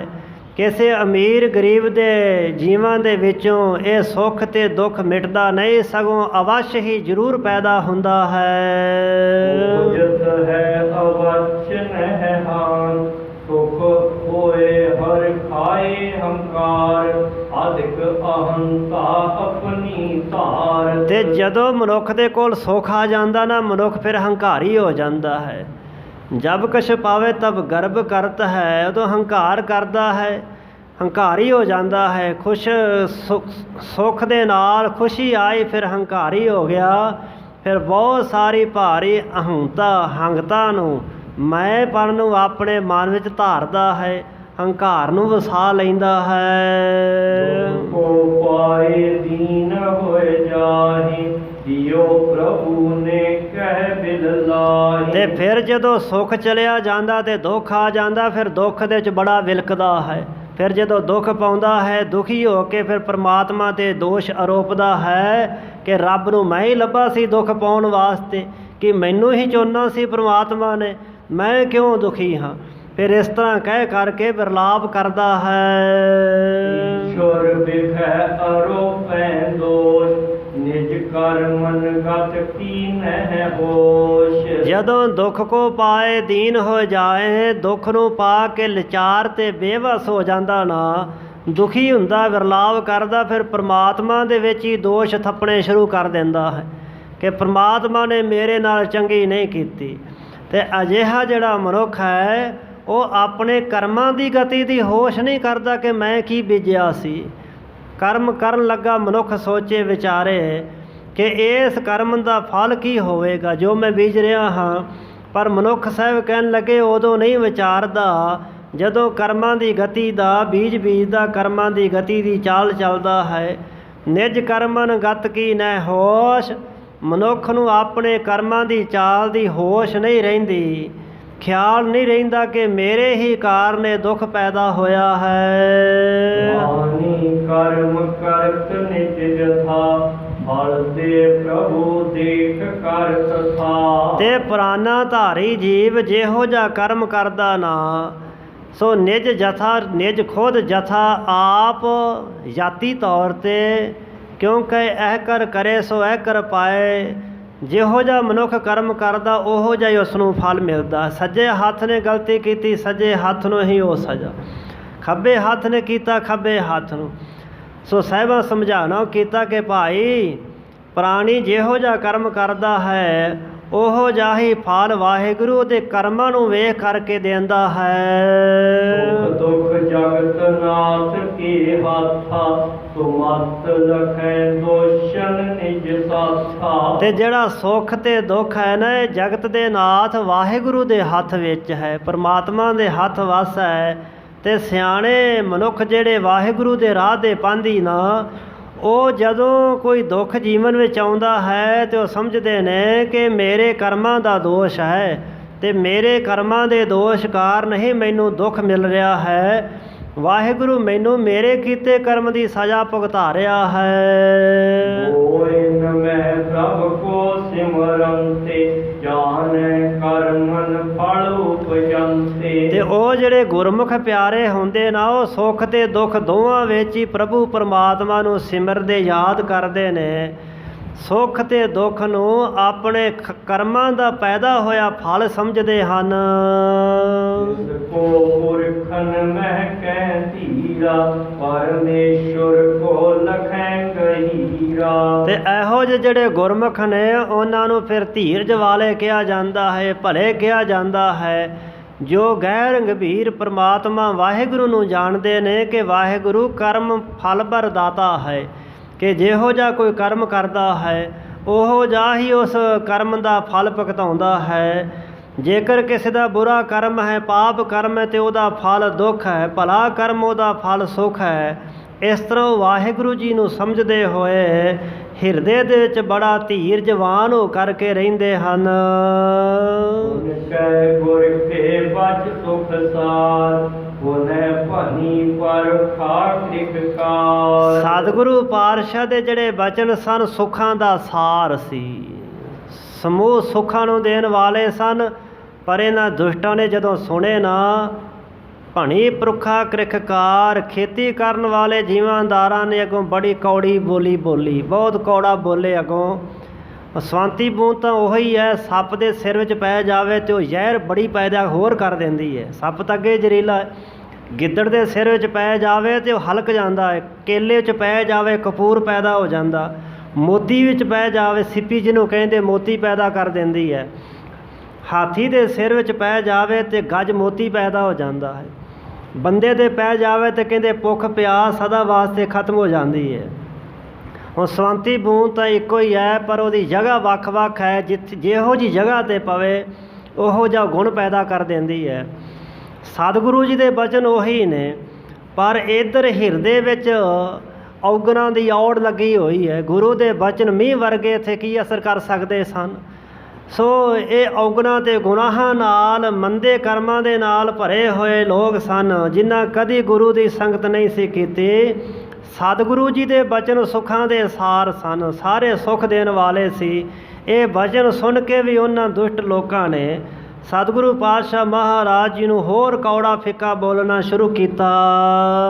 ਓ ਕਬ ਸੁਨਹਿ ਨ ਗਿਆਨ ਤੁਮਾਰੋ, ਮਤ ਸਭ ਕੋ ਤੁਮ ਨਿਕਸ ਸਿਧਾਰੋ। ਕਹਿਣ ਲੱਗੇ ਕਿ ਕਿਹੜਾ ਹੈ ਸਾਡੇ 'ਚੋਂ ਜਿਹੜਾ ਤੁਹਾਡਾ ਗਿਆਨ ਸੁਣੇ। ਅਸੀਂ ਨਹੀਂ ਤੁਹਾਡਾ ਗਿਆਨ ਸੁਣਨ ਵਾਸਤੇ ਆਏ, ਤੁਸੀਂ ਆਪਣਾ ਗਿਆਨ ਆਪਣੇ ਕੋਲ ਰੱਖੋ। ਬਸ ਸਾਡਾ ਸਾਰਿਆਂ ਦਾ ਮਤਾ ਸਲਾਹ ਇਹੀ ਹੈ ਕਿ ਤੁਸੀਂ ਤੁਰੰਤ ਇੱਥੋਂ ਹੁਣੇ ਹੀ ਨਿਕਲ ਕਰਕੇ ਚਲੇ ਜਾਵੋ। ਮਾਹੀ ਤੰਗਹਿ ਕੈ ਬਾਹ ਤੁਮਾਰੀ, ਪੂਰਨ ਬਲ ਕਰਤੇ ਨਿਕਾਲ। ਨਹੀਂ ਤਾਂ ਫਿਰ ਅਸੀਂ, ਜੇਕਰ ਤੁਸੀਂ ਨਾ ਤੁਰੇ ਤੇ ਤੁਹਾਡੀ ਬਾਂਹ ਫੜ ਕੇ, ਬਲ ਕਰਕੇ, ਤਾਕਤ ਵਰਤ ਕਰਕੇ ਹੁਣੇ ਹੀ ਤੁਹਾਨੂੰ ਨਗਰ ਵਿੱਚੋਂ ਬਾਹਰ ਕਰ ਦੇਵਾਂਗੇ। ਬਖਾਨਿਓ ਹਟੈ ਤੋ ਨਾਹੀ, ਬਾਤੈ ਆਨ ਬਣਾਵੋ ਕਾਈ। ਤੇ ਸਾਨੂੰ ਤਪੇ ਨੇ ਪੱਕਿਆਂ ਕਰਕੇ ਘੱਲਿਆ ਕਿ ਤੁਸੀਂ ਉਸ ਨੂੰ ਕੱਢ ਕੇ ਹੀ ਆਉਣਾ ਹੈ। ਜੋ ਤਪੇ ਸਾਨੂੰ ਕਿਹਾ ਨਾ, ਉਹ ਅਸੀਂ ਹਟਾਂਗੇ ਨਹੀਂ, ਉਹ ਕਰਕੇ ਰਹਾਂਗੇ। ਤੇ ਤੁਸੀਂ ਹੁਣ ਸਾਨੂੰ ਇੱਧਰ ਉੱਧਰ ਦੀਆਂ ਹੋਰ ਗੱਲਾਂ ਬਣਾ ਕਰਕੇ ਤੁਸੀਂ ਪ੍ਰਭਾਉਣਾ ਨਾ ਕਰੋ, ਤੇ ਇੱਧਰ ਉੱਧਰ ਦੀਆਂ ਗੱਲਾਂ ਜਿਹੜੀਆਂ ਬਣਾਉਣੀਆਂ ਛੱਡ ਦੇਵੋ।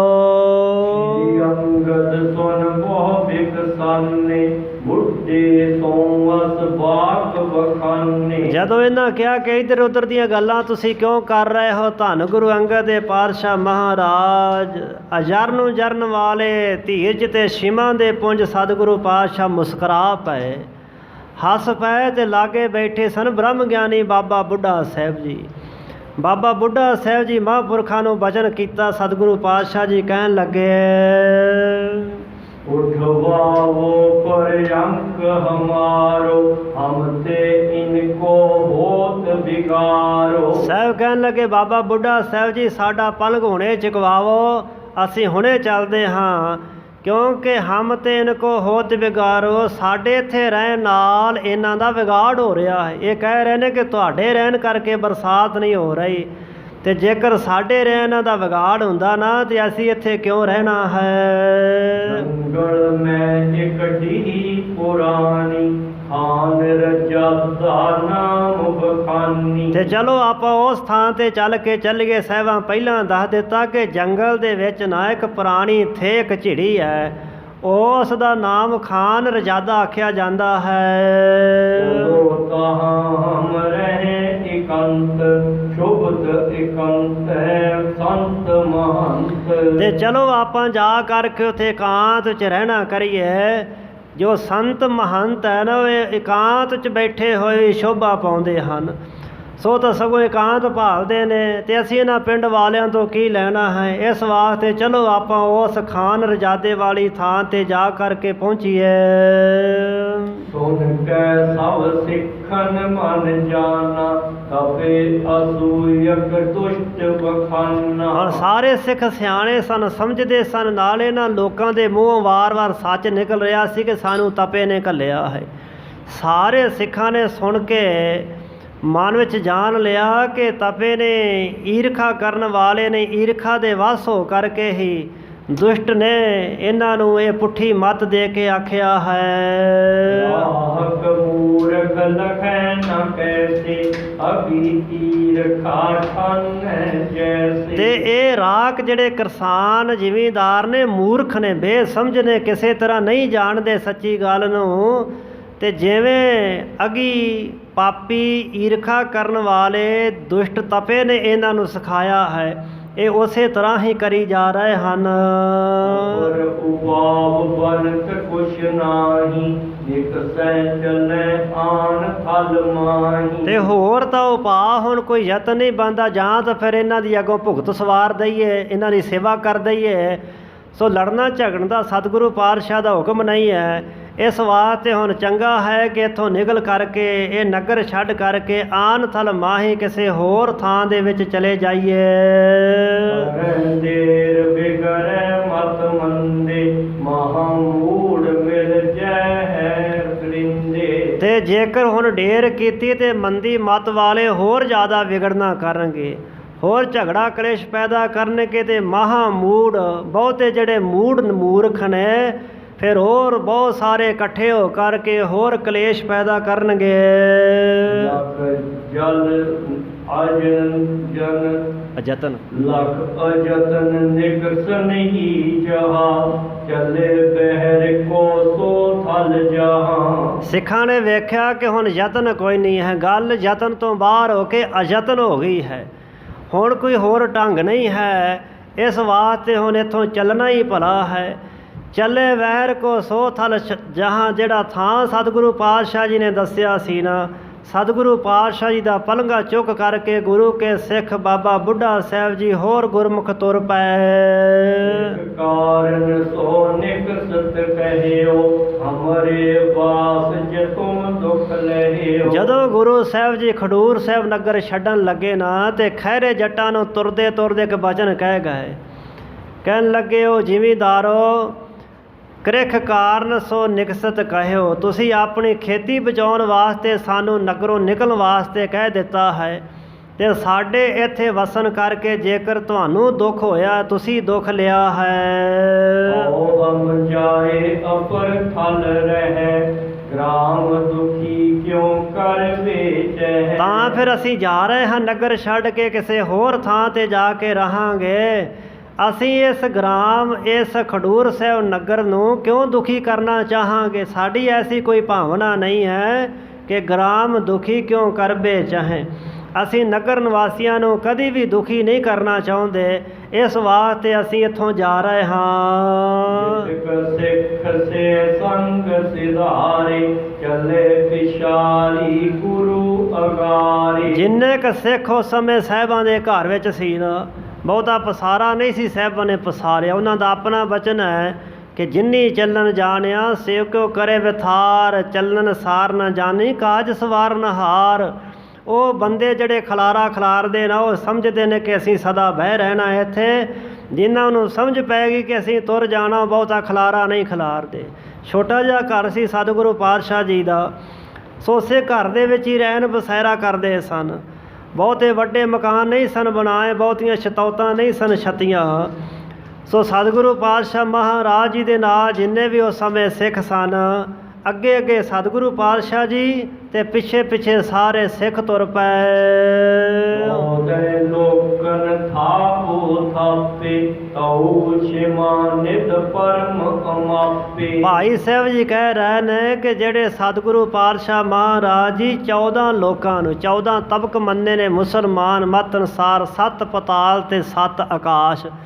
ਜਿਹੜੇ 14 ਹੀ ਲੋਕਾਂ ਨੂੰ ਭਾਵ ਸਾਰੀ ਸ੍ਰਿਸ਼ਟੀ ਨੂੰ ਨਾਸ਼ ਕਰਨ ਵਾਲੇ ਤੇ ਸਿਰਜਣ ਵਾਲੇ ਨਾ, ਉਹ ਸਤਿਗੁਰੂ ਪਾਤਸ਼ਾਹ ਜੋ ਪਰਮ ਅਮਾਪੇ, ਜਿਨ੍ਹਾਂ ਨੂੰ ਕੋਈ ਵੀ ਮਾਪ ਨਹੀਂ ਸਕਦਾ, ਜੋ ਮਾਪਣ ਤੋਂ ਰਹਿਤ ਨੇ, ਉਹ ਛਿਮਾ ਦੇ ਨਿੱਧ ਛਿਮਾ ਦੇ ਖਜ਼ਾਨੇ ਸਤਿਗੁਰੂ ਪਾਤਸ਼ਾਹ ਮਹਾਰਾਜ ਜੀ। ਮਨਤ ਪਹੁੰਚੇ ਕੀਤ ਕਦੂਰੇ ਕਰਿਓ ਜਾਏ ਡੇਰਾ ਗੁਰ ਪੂਰੇ। ਚਲਦੇ ਚਲਦੇ ਉੱਥੋਂ ਕੁਛ ਕੁ ਦੂਰ ਜਾ ਪਹੁੰਚੇ ਨੇ, ਜਿਹਨੂੰ ਅੱਜ ਕੱਲ੍ਹ ਖਾਨ ਛਾਪਰੀ ਵਾਲਾ ਸਥਾਨ ਕਹਿੰਦੇ ਨੇ। ਪੁਰਾਣਾ ਨਾਮ ਉਸ ਦਾ ਖਾਨ ਰਜਾਦਾ ਸੀ। ਚਲਦੇ ਚਲਦੇ ਉਸ ਥਾਂ 'ਤੇ ਜਾ ਪਹੁੰਚੇ ਸਤਿਗੁਰੂ ਪਾਤਸ਼ਾਹ ਮਹਾਰਾਜ ਜੀ। ਕਰਿਓ ਜਾਏ ਡੇਰਾ ਗੁਰ ਪੂਰੇ। ਪੂਰਨ ਸਤਿਗੁਰੂ ਪਾਤਸ਼ਾਹ ਨੇ ਜਾ ਕਰਕੇ ਉੱਥੇ ਡੇਰਾ 'ਤੇ ਪੜਾਅ ਕੀਤਾ ਹੈ। ਦੂਜੇ ਪਾਸੇ ਜਦੋਂ ਕੁਛ ਦਿਨਾਂ ਬਾਅਦ ਸਾਹਿਬ ਬਾਬਾ ਅਮਰਦਾਸ ਸਾਹਿਬ ਜੀ ਆਏ ਸਾਹਿਬਾਂ ਦੇ ਦਰਸ਼ਨ ਕਰਨ, ਤੇ ਉਹਨਾਂ ਨੂੰ ਪਤਾ ਲੱਗਾ ਹੈ ਕਿ ਤਪੇ ਨੇ ਈਰਖਾ ਕਰਕੇ ਸਤਿਗੁਰੂ ਪਾਤਸ਼ਾਹ ਜੀ ਨੂੰ ਨਗਰੋਂ ਕਢਵਾ ਦਿੱਤਾ। ਤੇ ਜਿਵੇਂ ਫਿਰ ਤਵੇ ਦੇ ਨਾਲ ਹੋਈ ਬੀਤੀ ਭਾਈ ਸਾਹਿਬ ਜੀ ਅੱਗੇ ਸੁਣਾਉਣਗੇ। ਇੱਥੋਂ ਤੱਕ ਵਿਚਾਰ ਕਰਦਿਆਂ ਹੋਈਆਂ ਸਮੂਹ ਪ੍ਰਕਾਰ ਦੀਆਂ ਬੇਅੰਤ ਭੁੱਲਾਂ ਚੁੱਕਾਂ ਦੀ ਮੁਆਫੀ ਸਤਿਗੁਰੂ ਪਾਤਸ਼ਾਹ ਜੀ, ਸਤਿਗੁਰੂ ਜੀ ਦੀ ਸੰਗਤ ਬਖਸ਼ਣਹਾਰ ਜੀ ਬਖਸ਼ ਲੈਣਾ, ਅੱਗੇ ਵਾਸਤੇ ਸਮਰਥ ਬਖਸ਼ਣੀ ਜੀ। ਚੋਦੇ ਲੋਕਨ ਥਾਪੋ ਥਾਪੇ ਤਉ ਛਿਮਾਨਿਤ ਪਰਮ ਅਮਾਪੇ। ਗਮਨਤ ਪਹੁੰਚੇ ਕੇਤਿਕ ਦੂਰੇ ਕਰਿਓ ਜਾਏ ਡੇਰਾ ਗੁਰ ਪੂਰੇ। ਵਾਹਿਗੁਰੂ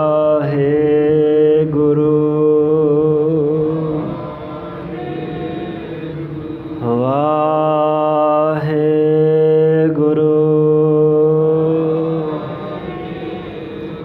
ਵਾਹਿਗੁਰੂ ਵਾਹਿਗੁਰੂ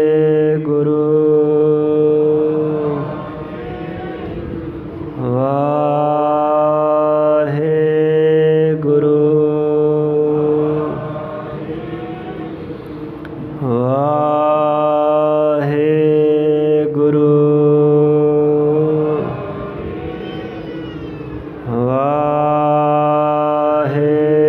ਵਾਹਿਗੁਰੂ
ਵਾਹਿਗੁਰੂ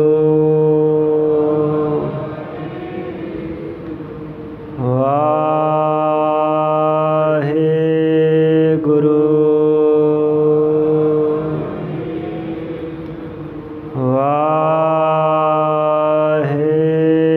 ਵਾਹਿਗੁਰੂ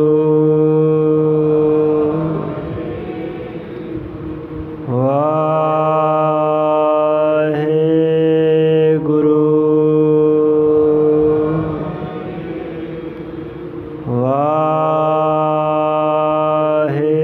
ਵਾਹਿਗੁਰੂ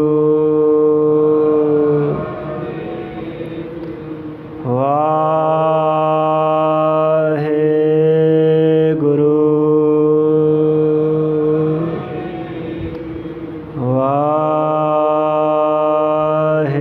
ਵਾਹਿਗੁਰੂ